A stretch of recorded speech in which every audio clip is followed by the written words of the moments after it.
नमस्कार दोस्तों, हमारे चैनल के अंदर आपका स्वागत है। दोस्तों, नवरात्रि माँ दुर्गा का त्योहार सभी लोग धूमधाम से मनाते हैं और नवरात्रि के बाद दोस्तों लोगों के मन में विशेष सवाल आता है कि नवरात्रि के दिनों में भक्तों ने कलश स्थापित किया, नवरात्रि में जौ के जवारे उगाए, नवरात्रि में लोगों ने अखंड ज्योत की बाती की और नारियल रखा और दोस्तों चावल रखा। अब दोस्तों उनके मन में यह सवाल आता है कि आखिर अब इन चीजों का किस प्रकार से हम उपयोग करें या क्या करें ताकि वह चीज हमें किसी भी प्रकार से नुकसान नहीं पहुंचाए।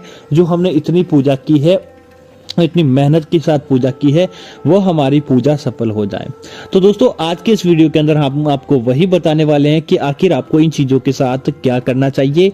आगे बढ़ने से पहले आपसे निवेदन है, वीडियो को पूरा और अंत तक देखें और साथ ही साथ हमारे चैनल को सब्सक्राइब कर दें ताकि ऐसी जानकारियां आपको मिलती रहेगी। दोस्तों नवरात्रि में सबसे पहली बात आती है जवारों की। नवरात्रि में जौ के जवारे उगाए जाते हैं और कई लोगों के ऊपर माता रानी प्रसन्न बहुत होती है और जवारे बहुत लंबे और बढ़िया होते हैं। तो कई लोगों के ऊपर किसी कारणवश माता रानी की कृपा कम मिलती है तो उनके जवारे नहीं उगते, लेकिन सभी लोग जवारों के विसर्जन का सोचते हैं कि आखिर उन्हें जवारों का विसर्जन किस प्रकार से करना चाहिए। तो दोस्तों बात करते हैं सबसे पहले जवारों की।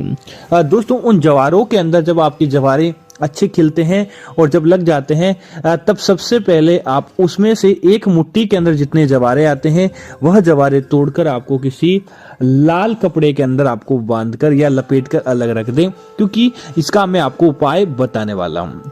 बाकी के जो जवारे बचते हैं नवरात्रि के अंतिम दिन आप उन जवारों को जो आपने मिट्टी के कुंड के अंदर उगाए हैं उससे अलग कर लें, या कुंड के साथ ही आपको क्या करना चाहिए, इन जवारों को किसी नदी तालाब के अंदर विसर्जित कर दें। विशेष तौर से यह सही रहेगा कि आप कुंड को निकाल के ही विसर्जित करते हैं तो ये जवारे और मिट्टी नदी के अंदर मिलकर आगे प्रवाहित हो जाती है और इन जवारों की जो गर्मी होती है वह शांत हो जाती है।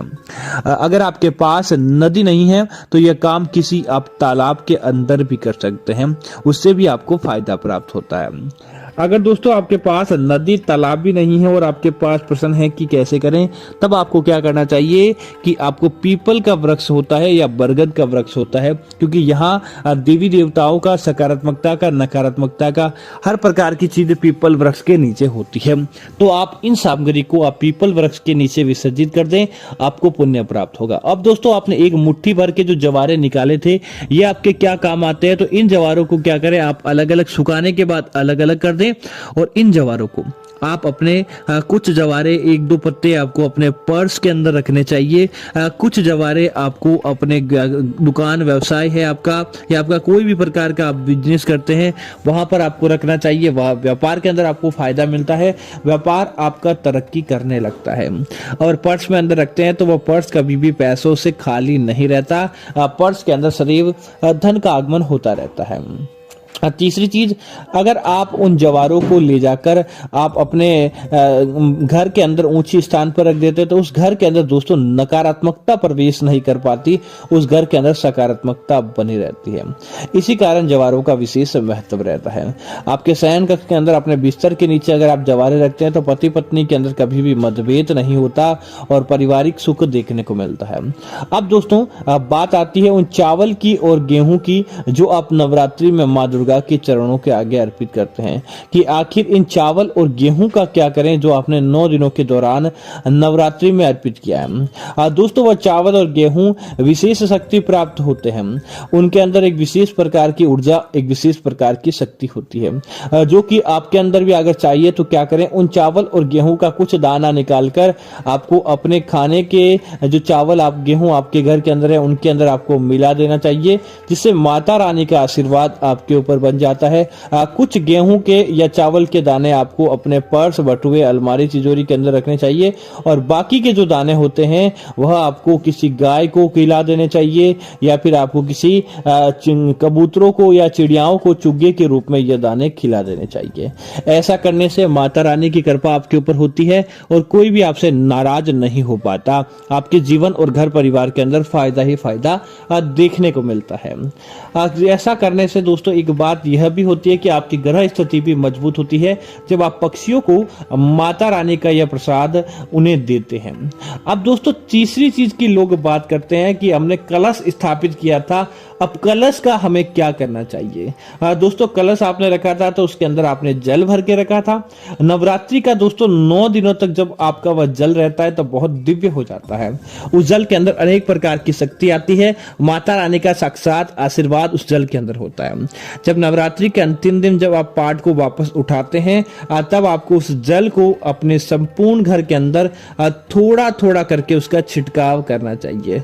बड़ा ही पवित्र जल होता है और 9 दिनों के दौरान इस जल के अंदर एक विशेष प्रकार की शक्ति होती है।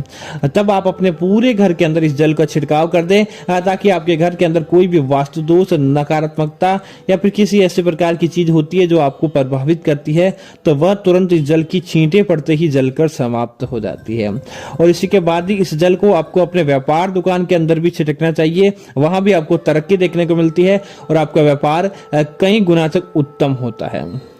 उसके बाद आपको क्या करना चाहिए दोस्तों, ये जल आपको अपने घर का पानी का जो टैंक बना हुआ है या आपके घर के अंदर पानी जहां से भी आता है वहां पर आपको इस जल को मिला देना चाहिए, जहां पूरे साल भर ये जल आपके पास रहता है और आपके जीवन के अंदर सकारात्मकता आती है। जैसे ही आप इस जल से स्नान करते हैं आपको बरकत देखने को मिलती है, धन धान्य के अंदर वृद्धि होती है और कोई भी आपका बाल बांका नहीं कर पाता है। अब दोस्तों बात आती है उस नारियल की कि आखिर जो आपने नारियल रखा था पूजा के अंदर उस नारियल का क्या उपयोग है और उस नारियल का आपको क्या करना चाहिए।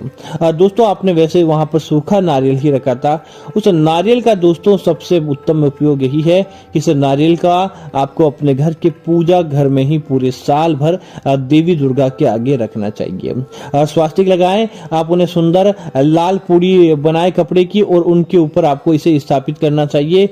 लेकिन जो पुराना नारियल है जो पिछली नवरात्रि को आपने रखा था उसे आपको विसर्जित कर देना चाहिए। उसे किस प्रकार करें कि आप उस नारियल को ले जाकर किसी नदी तालाब के अंदर विसर्जित कर दें या फिर जमीन के अंदर गड्ढा खोदकर विसर्जित कर दें, या फिर आपसे वह भी नहीं होता तो इस नारियल को पूरी तरह से छीलकर इसके अंदर का आप खोपरा गोटा निकाल दें और उससे जलाकर उसकी ज्योति कर लें और बाकी जगह जो नारियल का कचरा बचता है उसे आप जमीन के अंदर गड्ढा खोदकर दबा दें।